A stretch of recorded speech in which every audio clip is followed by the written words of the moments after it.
வாங்க இன்றைக்கி சொர்ணம் கிச்சனில் வெங்காய கடையல் எப்படி செய்யறதுன்னு பார்க்கலாம். இந்த சட்னி வந்து இட்லி தோசை சாதத்துக்கெல்லாம் ரொம்ப நல்லாயிருக்கு. இது நீங்கள் வெளியூர் போகிறதுனால 2 நாளைக்கு வெளியிலேயே வச்சுக்கலாம், 2 நாளைக்கு கெடாது. இது ஃப்ரிட்ஜில் வச்சுட்டாலும் ஒரு வாரத்துக்கு சாப்பிடலாம். இதில் 2 டம்ளர் வெங்காயம் எடுத்துருக்கிறேன். சின்ன வெங்காயம். இந்த சட்னி வந்து சின்ன வெங்காயத்தில் தான் செய்யணும். புளி வந்து 1 டம்ளருக்கு இந்த அளவு, அதனால் நான் 2 நெல்லிக்காய் சின்ன நெல்லிக்காய் அளவு 2 எடுத்துருக்கிறேன். இது வெல்லம்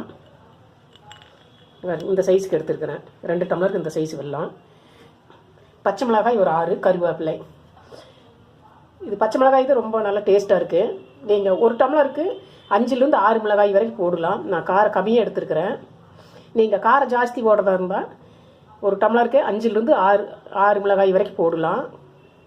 இது வாங்க எப்படி வதக்கிறதுன்னு பார்க்கலாம். எண்ணெய் ஊற்றிருக்கிறேன். எண்ணெய் இது கொஞ்சம் ஜாஸ்தி ஊற்றணும். 5லேருந்து 6 ஸ்பூன் ஊற்றிருக்கிறேன். நீங்கள் வதக்கும் போது 10 ஊற்றிக்கலாம். கடுகு போட்டுக்கலாம். கடுகு வெடிச்சிடுது.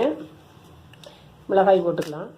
எனக்கு பச்சை மிளகாய் சேராது, அதனால் வரமிளகாய் தான் போட்டுருக்கிறேன். நீங்கள் கண்டிப்பாக பச்சை மிளகாய் சேர்த்துறவங்க பச்சை மிளகாய் தான் போடணும். அதுதான் இந்த சட்னிக்கு டேஸ்ட்டு.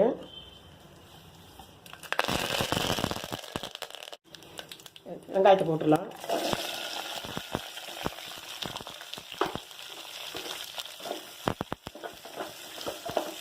ஒரு 5லேருந்து 7 நிமிஷம் வெங்காயம் நல்லா வதக்கிடணும். நல்லா கலர் மாதிரி ப்ரௌன் கலராக வர வரைக்கும் வெங்காயத்தை வதக்கிடணும். நீங்கள் எண்ணெய் பத்திலினாலும் கொஞ்சம் விட்டுக்கலாம். இது நல்லா வதங்கிட்டு பாதி கலர் மாறிடுது. நல்லா இன்னும் கொஞ்சம் நல்லா வதங்கிடணும். அந்த வெங்காயம் நல்லா சுண்டுற அளவுக்கு வதங்கிடணும். வெங்காயம் நல்லா வதங்கி ப்ரௌன் கலராக வதங்கிடுது. அப்படி வெங்காயம் எல்லாம் பிரிஞ்சு வந்துடுது. நல்லா இந்த அளவுக்கு நல்லா வதக்கிடணும். 5லேருந்து ஒரு 10 நிமிஷம் வதக்கிடணும். நல்லா அடுப்பு மீடியமாக வச்சு கருகாமல் நல்லா வதக்கிடணும். இப்போ இந்த வெங்காயம் முழுகிற அளவு தண்ணி ஊற்றிடலாம்.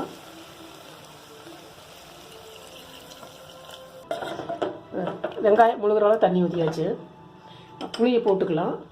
காரம் அதிகமாக இருந்தால் புளிப்பு கொஞ்சம் ஜாஸ்தி போட்டுக்கலாம்.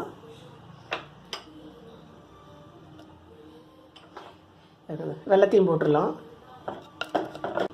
தேவையான அளவு உப்பு. இப்போ நான் இந்த தண்ணி நம்ம கடையிற பக்குவத்துக்கு வேகணும். இந்த தண்ணி நல்லா சுண்டிடணும்.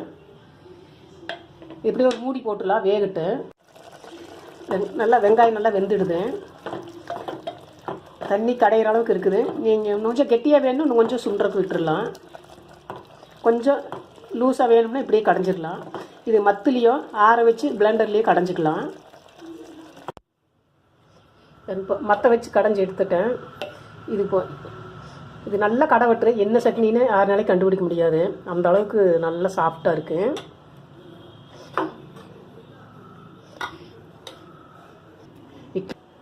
புளிப்பும் இனிப்பும் கலந்துருக்கறனால இது ரொம்ப நல்ல டேஸ்ட்டாக இருக்குது. இட்லி தோசை சாதத்துக்கு ரொம்ப நல்லா இருக்குது. இது வெளியூர் கொண்டு போனால் நீங்கள் 2 நாளைக்கு வச்சு சாப்பிடலாம். வெளியூர் போகிறதா இருந்தால் நீங்கள் இன்னும் கொஞ்சம் கெட்டியாக கடைஞ்சிக்கலாம். இது ஒரு வாரத்துக்கு ஃப்ரிட்ஜில் வச்சு கூட சாப்பிடலாம். டேஸ்டியான வெங்காய கடையல் ரெடி. நீங்களும் செஞ்சு பாருங்க. இந்த வீடியோ பிடிச்சிருந்தால் லைக் பண்ணுங்கள். மறக்காமல் சப்ஸ்கிரைப் பண்ணுங்கள்.